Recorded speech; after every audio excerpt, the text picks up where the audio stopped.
Hello, welcome to the book reading session.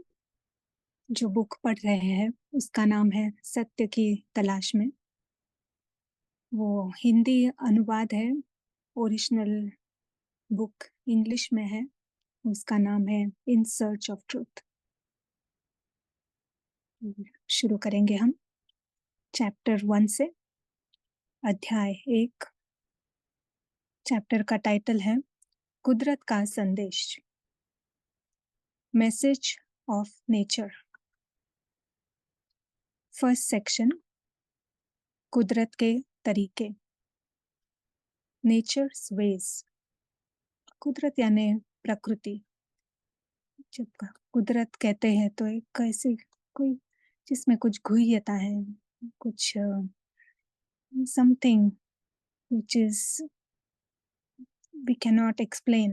इस तरह का जो प्रकृति का नेचर है उसे हम कहते हैं कुदरत।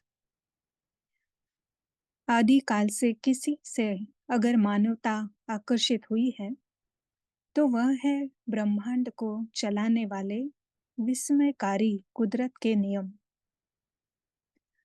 तत्वों के जटिल स्वरूपों के पीछे कार्यरत बहुत थोड़े और सरल नियमों को जानकर मनुष्य सबसे अधिक संतुष्ट हुआ है।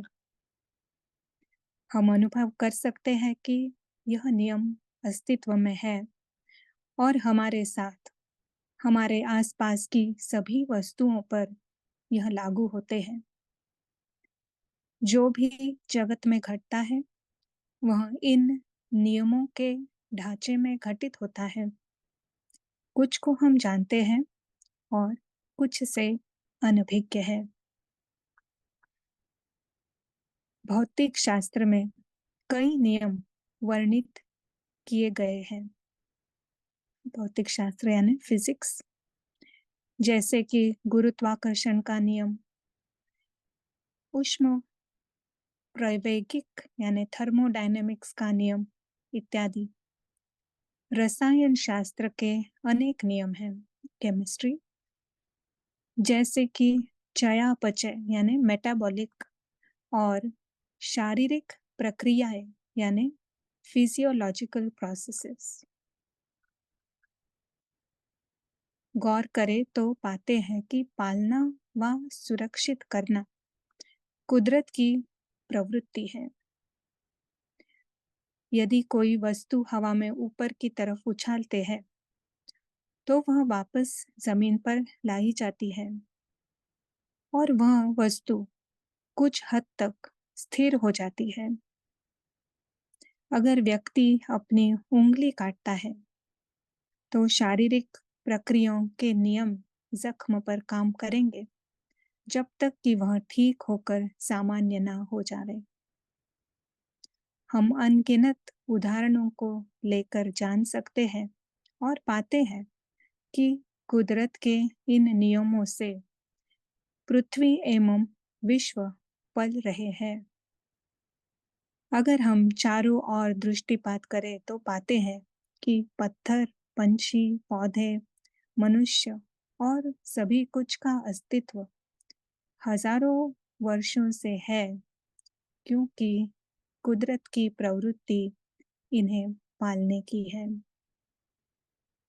तो यहाँ पे हम देख रहे हैं कि साइंस के नियम या जो भी कुदरत में हम जो भी देखते हैं प्रोसेसेस, तो पता चलता है, अगर डिटेल्स में उसके देखेंगे तो कुदरत में नेचर हमारी पालना करता है, सस्टेनेंस देता है हर एक को। हम मूल आधार, बेसिक प्रीमाइस को मान सकते हैं कि कुदरत हमारी मित्र है और उसकी भूमिका जीवन और तत्वों को पालना, सुरक्षित करना और स्थिरता प्रदान करना है। कुदरत की अपनी प्राथमिकताएं हैं, प्रायोरिटीज हैं, और विकल्प यानी चॉइस दिया जाए तो ये हमेशा नीचे के बजाय उच्च दर्जा चुनती है। जैसे कि एक जीव को चुनने के बजाय नस्ल की सुरक्षा या एक अवयव यानी बॉडी का पार्ट के बजाय शरीर की रक्षा। इसके अभी उदाहरण में बताया है कि शरीर के रक्षा के लिए कोशिकाएं यानी सेल्स निरंतर नष्ट होती रहती है और शरीर को संरक्षित करने के उच्च उद्देश्य को प्राप्त करने के लिए नई बनती रहती है। इस प्रमेय के आधार पर हम यह निष्कर्ष निकालते हैं कि यदि ऐसी परिस्थितियां हैं जहां हम कुदरत के विनाशकारी पक्ष को देखते हैं, इसका कारण यह है कि हम उच्च कारण को बनाए रखने की उसकी भूमिका को नहीं समझ पाए हैं। तो ओवरऑल हम देखेंगे तो कुदरत हमारी मित्र है। फिर हम जो कुछ भी हो रहा है उसे किस नज़र से देखते हैं उस पर आधारित है, क्या हम उसे मित्र समझते हैं या कुछ और। तो अभी नेक्स्ट सेक्शंस में बहुत अच्छी तरह से बताया है कि कैसे हम समझ नहीं पाते हैं पर वो कैसी उसकी मित्रता निभाती है।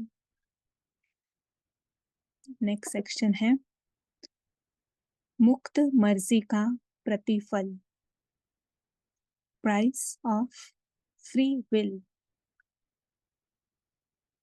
हम बड़े आश्चर्य के साथ पाते हैं कि कैसे कुदरत में ये प्रवृत्तियां समस्त प्राणी, वनस्पति और जगत के तत्वों के साम्राज्यों को बनाए रखती है। जड़ें प्राकृतिक रूप से पानी की ओर खींची जाएगी, पत्तियां स्वाभाविक रूप से सूरज का सामना करेगी, मानव आंत यानी इंटेस्टाइन्स ग्रहण किए गए भोजन के विशिष्ट प्रकार के पाचन रसों का स्राव करेगी और ऐसे अनगिनत उदाहरण मौजूद हैं। हम स्पष्ट देख सकते हैं कि निर्वाह अनैच्छिक रूप से होता है यानी इनवॉलेंटरीली होता है। जो प्रकृति जिस तरह से सस्टेनेंस देती है वो अपने आप काम करता है, लेकिन जब जानवरों की अपनी मर्जी की बात आती है तो हम नई स्थिति में आ जाते हैं। उनके पास पौधे की तुलना में बहुत ही खास क्षमता है और वह है मुक्त मर्जी, फ्री विल। वे निर्णय लेकर कार्य कर सकते हैं, लेकिन स्वतंत्र भाव की ये क्षमताएं जानवर को अनजाने में खुद को नुकसान पहुंचा सकती है। उदाहरण के लिए वह आग में जाकर जल सकता है या क्या हुआ था इसके बारे में जाने बिना एक व्यक्ति अपनी उंगली काट सकता है और खून बह सकता है। इसलिए कुदरत मुक्त मर्जी को दर्द से संतुलित करती है और यह संयोजन हमारी पालन करता है। ये कॉम्बिनेशन जो है, तो यहाँ पे हम देख रहे हैं कि एक पेड़ पौधों की बात देखी और एक तरफ हम मनुष्य और जानवरों को देख रहे हैं। तो पेड़ पौधों को फ्री विल नहीं होता है, वो अपनी मर्जी से कुछ कहीं कार्य में नहीं लग सकते हैं, पर जहाँ तक कि मनुष्य और जानवर है वो निर्णय कर सकते हैं कि ये वो करे या ना करे। और जब वो गलत निर्णय लेते हैं तो कुदरत उन्हें इस तरह से संदेश देती है कि आप जो कर रहे हैं वो गलत है। वो दर्द के माध्यम से होता है। तो जहाँ पे भी हमारी वॉलंटरीली हम निर्णय ले सकते हैं वहां पर गलत चुनाव हुआ तो वो दर्द के रूप से हमें संदेश देगा कि आप कहीं गलत हो रहे हैं। अतः मानव व प्राणी जहां भी संभावित खतरा हो दर्द महसूस करते हैं। गर्मी से दर्द, धारदार वस्तु से दर्द, गलत शारीरिक आसन से दर्द, ज्यादा तनाव के कारण स्नायु या जोड़े में दर्द इत्यादि। यदि कोई व्यक्ति पिन पर चलता है या चलने जा रहा है तो पिन का तेज दर्द उसे एक चेतावनी देता है, एक संदेश देता है और उससे उसे अपने पैर की रक्षा करने में मदद मिलती है। जब तक वह संदेश को समझेगा और खतरे पर ध्यान नहीं देगा, तब तक दर्द बना रहेगा या बढ़ेगा। इसलिए जानवरों एवं मनुष्यों के साथ समान रूप से मुक्त मर्जी दुरुपयोग के खिलाफ पूरी तरह से रक्षा करने के लिए दर्द संवेदना मौजूद है। यह शारीरिक संरचना में स्पष्ट रूप से प्रदर्शित होता है। उन क्षेत्रों में दर्द के लिए संवेदक ग्राहिया यानी सेंसरी रिसेप्टर्स है जहां हमारा स्वैच्छिक नियंत्रण है, जहां हमारा वॉलेंटरी नियंत्रण है। लेकिन शरीर के उन क्षेत्रों में जहां कोई स्वैच्छिक नियंत्रण क्षमता नहीं है, वे विशेष संवेदक ग्राहिया सेंसरी रिसेप्टर्स स्पष्ट रूप से अनुपस्थित है, जैसे कि आंत, इंटेस्टाइन्स। उदाहरण यहाँ दिया है। सर्जन मरीज की आंत का बिना दर्द के कुछ हिस्सा काट सकता है। बेहोश करने की जरूरत तो त्वचा पर चीरा लगाने के लिए पड़ती है। कितनी इंटरेस्टिंग बात है कि जहाँ पे दर्द सेंसरी रिसेप्टर्स है, वो वहां पे उसे बेहोश करने के लिए दवा देनी पड़ती है। ठीक है, क्योंकि हमारी जो स्किन है वहां पर हम कुछ गलत करते हैं तो बहुत बड़ा नुकसान हो सकता है। तो दर्द के कारण वो जगह जैसे सुरक्षित की है कुदरत ने, पर इंटेस्टाइन तक हम पहुंच नहीं पाते हैं। वहां पे हमारे कोई भी वॉलंटरी नियंत्रण नहीं है, तो वहां पे दर्द होने के लिए या दर्द देने के लिए की जरूरत नहीं है, तो वहां पे वो सेंसरी रिसेप्टर्स ही नहीं है। अतिरिक्त गर्म पदार्थ खाने में आ जाता है, उस समय मुंह में डालते ही अगर तुरंत निगल लेते हैं, तुरंत स्वॉलो कर लेते हैं, तो अनुभव बताता है कि गर्म सिर्फ मुंह में लगता है, अन्न नलिका या पेट में नहीं लगता। गर्म और दर्द की संवेदना सिर्फ गले तक ही होती है, जहां तक स्वैच्छिक नियंत्रण क्षमता है। संक्षेप में अर्थात सार रूप में, मुक्त मर्जी के प्रतिफल में दर्द मार्गदर्शक होकर हमें हानि से बचाने का महत्वपूर्ण संदेश देता है।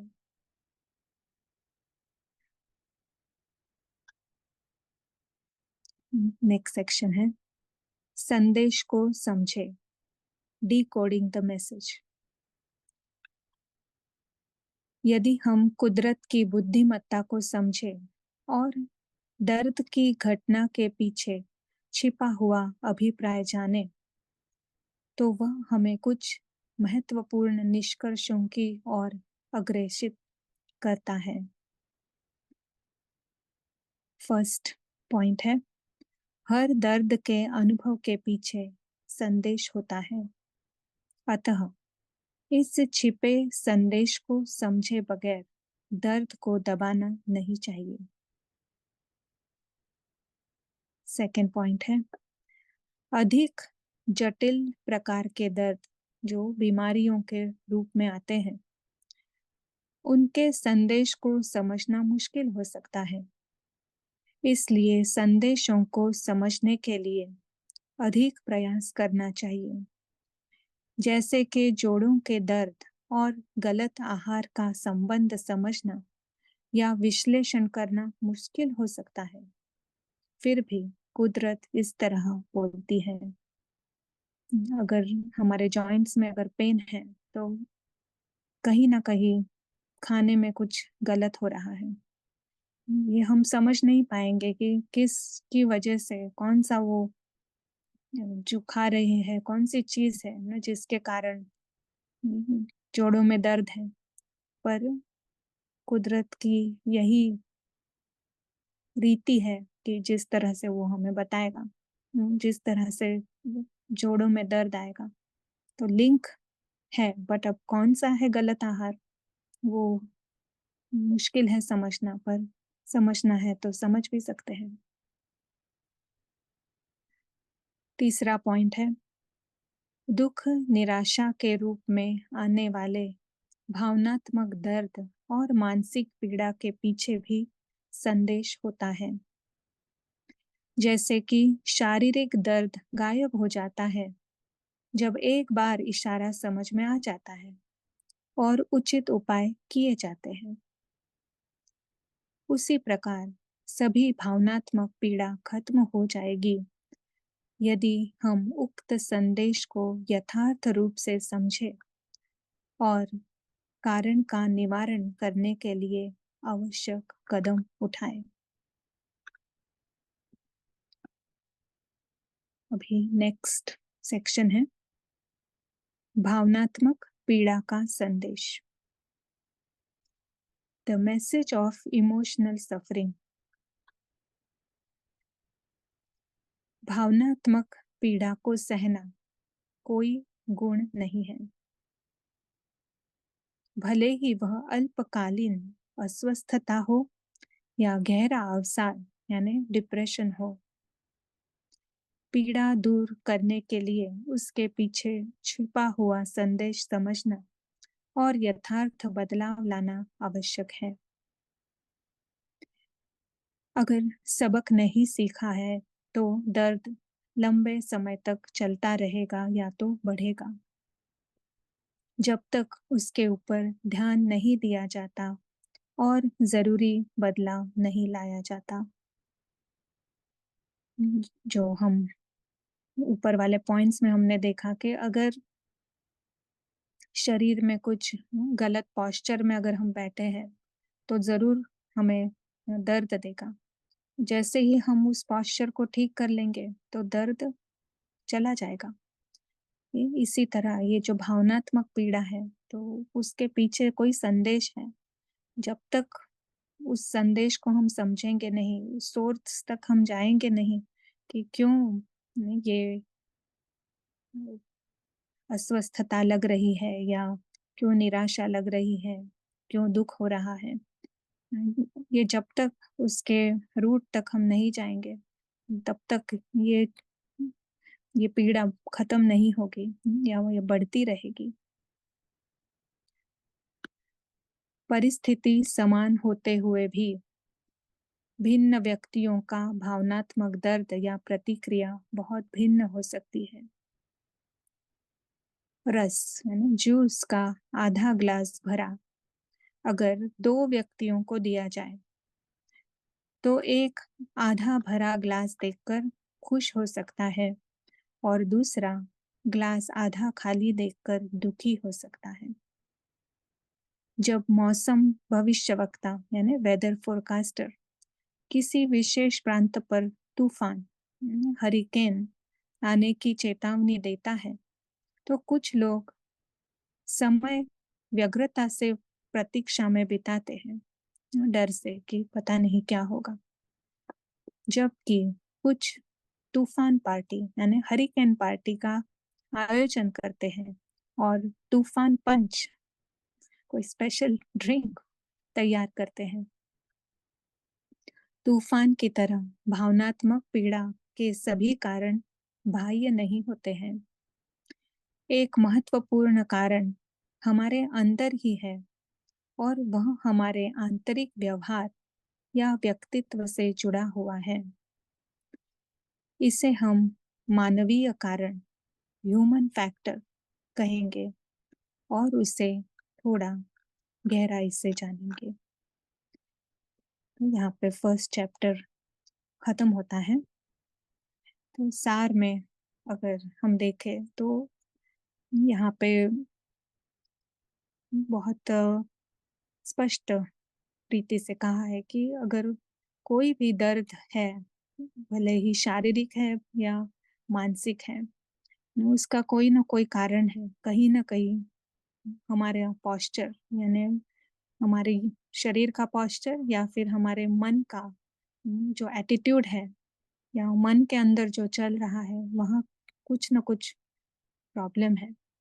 जब तक हम उसे सुधारेंगे नहीं, तब तक हम उससे बच नहीं पाएंगे, तब तक वो जाएगा नहीं। हम कितना भी ऊपर ऊपर से उसे निकालने का प्रयत्न करेंगे, अलग अलग मनोरंजन कर सकते हैं, सुख पाने के लिए कहीं और जा सकते हैं, पर जब तक आप उस सोर्स को नहीं देखेंगे कि अंदर क्या प्रॉब्लम है, तब तक उस भावनात्मक पीड़ा से हम छूट नहीं पाते हैं।